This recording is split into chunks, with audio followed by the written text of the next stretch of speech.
Have we got anything yet, mate? Yep. So today's debate is Star Wars. Oh no, no, it's not this one. Not the Star first Trek. one. Oh my god. It's Okay, not no. That's the first. That was the So when that went in, we were like, "Oh, that's gonna be good. That's gonna be good," because we could do that later on. Yeah. But it's the first one. Oh, the first one. Fucking god! Right?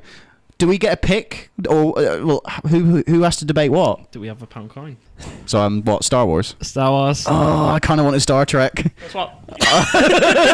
I do kind of want Star Trek. But I kind of have to do it. This is the thing. Like you want mine, and I want yours. So technically, if we both make our argument shit, then what? We're just gonna tie. This is so hard. How the fuck are we gonna win? Well, I think I might have already won it, to be honest, because Star Wars is an exceptionally popular TV and film franchise. I'll allow it if you want to swap. No, I'm having it. Nah. We could flip for a swap. No, we're not flipping for a swap. Star Wars is a franchise that has defined generations of humanity. It has led to some of the greatest heroes of our time, some of the greatest tragedies of our time, and of the generations before us and after. For example, spoiler alert, when Han Solo gets this lightsaber through his chest by his son, Kylo Ren. Heavy going. I mean, I cried in that bit in the film. Can I just add something? Yeah. You know what bit made me cry? What? When you find out that Anakin doesn't like sand. Sam, do the impression. I don't like sand. It's rough, it's cold, it's irritating. And it has everywhere. Admittedly, that was a low point for Star Wars. I will say that was a low point. Well, no, that wasn't the low point. I mean, the low point was him, the actor of Hayden Christensen in that film. You're so confused, the low point. Oh, wait, yes, thank you very much for reminding me. Jar Jar Binks. You know, there's a joke going around that he's actually the Sith Lord behind all of it. Is the Sith Lord of the Bombard. It's a generation-defining franchise invented by a man who arguably could have been said to be the greatest director of modern generation, Mr. Lucas, who I sometimes call Matt Lucas by accident. I like my bald head brethren. But George Lucas went, oh, that's really nice, we'll put that on the fridge. Even the starting music to Star Wars is possibly the greatest start in music ever. Space. The final frontier. Well, you did Star Trek. And they don't always say that. That's the thing. A lot of people don't know that. They don't always say it. And admittedly, in Star Wars films, they haven't all had the intro music, have they? Yeah, Rogue One. They fucked that up, didn't they? Star Wars story. Here's another bad thing about Star Wars. Go on. Rose. They could have taken that whole storyline out. Didn't enjoy that if I was honest. It was stupid. That whole thing. The visuals in their stupid little fucking retarded horse race through the fucking stupid planet of casinos. It felt like a prequel. It felt like a Harry Potter film. Yeah, that literally, you could have taken that whole bit out and put it in a Harry Potter film, and you'd have been like, "Oh right, I didn't even notice." But like, yeah, her character was so pointless and so badly written. No, the funny thing is, it's just like there was a thing that I was reading today actually about it, and it was like if she hadn't have tasered Finn would have got off the ship, gone away. Rey and that would have been safe. Luke wouldn't have had to project himself. And therefore Luke would have survived. Rose killed Luke Skywalker. It all ended up being a misunderstanding as to why he was about to kill Kylo. It's like, have it one way or the other. He goes to kill him, or he doesn't, and figure something out. Because you could have made him... He could have literally just had Snoke, corrupted him that much, Kylo just snapped one day, without anything of Luke's doing. Yeah. Also, the same bit... Luke refused to kill Darth Vader, refused to fight him in the end, despite the fact of all the horrible, deeply fucked up things Vader has done as Anakin and Vader.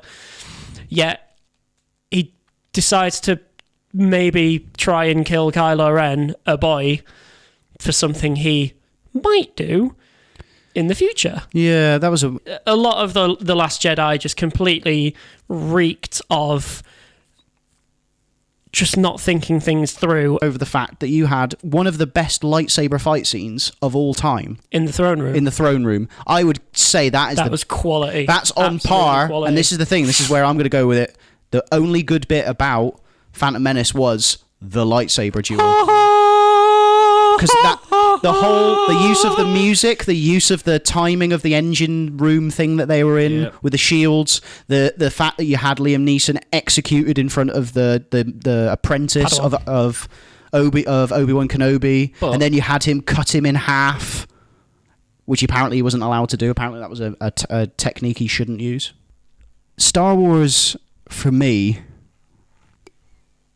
is exceptionally special. And I think that you can tell that it's exceptionally special for people because they criticize it so heavily when it's not perfect. Like the original trilogy, basically, that's a good argument. are basically perfect. They're basically perfect.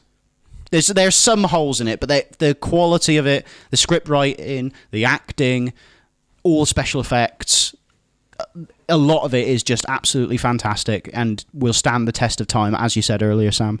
But when it just if it doesn't quite hit the mark, people who love it will just go, it's shit. There's no in the middle stuff. There's no like it's all right. There's no bits where you go, they're all right. Like the prequels, no one goes, they were all right. Everyone goes, they were shit. And then all the ones that have moved on, the only one that's kind of done okay is the Force Awakens. I'd say that one was it was pretty much on the mark with, mostly because it kind of copied quite a lot of A New Hope. But anyway, there was a lot of the people who love Star Wars, the diehard fans, and just the casual fans can agree on stuff. Whilst I feel like with Star Trek, the casual fans and the diehard ones, there is a difference in their opinions about the actual franchise, where the diehard ones will just love Star Trek and it doesn't matter because it's Star Trek. But with Star Wars, everyone has that special sort of first time they saw it or first time they saw Jar Jar Binks and went, for fuck's sake. Star Trek. The Final Frontier. There's not only that, Simon. There is Next Generation. Oh, which one? The OG? Or original. Oh, the original, obviously, yeah. There is the original. Deep There's Space Nine. Enterprise, Yeah. Deep Space Nine. Voyager. What's the new one that's on? Voyager and Discovery. Discovery, that's on it. Netflix. Yeah. If you got a Netflix account, go watch Star Trek Discovery. I would recommend it. I still haven't actually watched that yet. You need to watch that, seriously. Apparently it's good. It's good. Apparently, what are you on about? Star Trek is awesome. It's better than Star Wars. Yeah, so you've got all of these, TV shows. Even at their worst, they were still at least watchable, if not for the fact that they were purely hilarious to watch. And then you've got the, vast amount of films that it's produced as well. I think it's produced more films than Star Wars, hasn't it? Star Trek? Let's face it, we're talking about another program and set of films that have really, really connected to a mass audience over the years and are still going. And you have such dedicated fans to Star Trek that they actually learn the Klingon language, and now you can apparently major in it. You can get a degree in a made-up language from Star Trek. So, again, it has massively connected audiences. It's still going and is still, at very worst, watchable. I like how you got it. At very worst, it's all right. It's all right. It's not terrible, Which you can't say about a lot of things nowadays. What I will say to you... Oh, God. ...is... You have to criticise your love. I do. I do have to criticise my love. I'm so sorry, baby. You made the point about George Lucas can be considered one of the best directors of all time. Here's an interesting fact for you. George Lucas directed A New Hope. George Lucas directed Phantom Menace. George Lucas directed Attack of the Clones. And George Lucas directed Revenge of the Sith. He did not direct The Empire Strikes Back, and he did not direct Return of the Jedi. The thing about Star Trek, though? Go on. It had one of the first ever interracial kisses on screen of all time. Did it? So it was very, very progressive with Star Trek, which is something that is very important in the world today. I was saying before, the prequels did get all the memes, but Star Trek has two of the most popular memes of all time. Go on. The Captain Picard faceplant. Yeah. Which we've used in the thumbnail. We have used that in a thumbnail. And the Captain Picard. What the fuck? Yeah. I would argue that Star Trek is like, what's the term? Sorry, like, it's like kind of Pulp Fiction. Like that, it's got like its own cult. It's like a cult following. Cult sorry, following. thank you. It's got its own like it's got its own niche. No. I don't think it penetrates the entire of pop culture. I would disagree with that. I think they both could be considered a massive, massive part of pop culture. That's why there has been the argument ever since they both got their popularity that it's Star Wars or Star Trek. The fans have been butting heads for ages. It's like, apparently it's impossible to be a fan of both. I do. The reason why... So, Star Wars, pop culture. Star Trek, I say, is like cult following. Like, a bit like The Italian Job. But then it became so big in its cult following, and everybody watched it at the fucking bank holidays, that eventually it's become part of pop culture. So I feel like Star Trek isn't there, but it could be in the future. And I tried to do it with the reboot, with the new people to do the original again, even though I didn't agree with that whatsoever. But like my example is the Star Trek Discovery TV show hasn't really done that well. I mean, it's only on Netflix. It's not really been like, it's not penetrated really far into like... No, it's been aired in the US. Is it been aired on the TV channels though? I thought it was only on Netflix, sorry. No, I thought it was a been Netflix aired exclusive. by CBS. CBS doing it? Yeah, it's a joint production between I didn't know that. I did not know that. However, I would say it still isn't that popular. I mean, the problem you've got is that there's story... I'd say the storytelling of Star Trek is more consistent, but it's just not as... It didn't make that... When it first came on the scene, it didn't make that much of an impact. But then it became popular afterwards. Like The Italian Job. I'm always going to tie it back to The Italian Job, because The Italian Job, didn't, when it came out, no one really liked it, and then it became a cult classic. That's the same for the original Star Trek thing. Like Blade Runner. Like a lot of films. Blade Runner? You mean the most overrated piece of shit ever? I really enjoyed Blade Runner. I also really enjoyed Blade Runner 2049. Haven't seen it yet. We'll leave it there. I will watch awesome. it.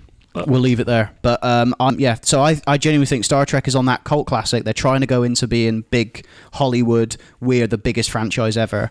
They can't really do it because Star Wars has got that shit nailed the fuck down. About what I think I've kind of lost this debate. We've just done a massive discussion about Star Wars. Yeah, I mean, we've probably covered, about 5 minutes of Star Trek and the rest of it's Star Wars? Shall I... That was... I can interject. Was that it? You got to have some backup behind it. Come on, kid.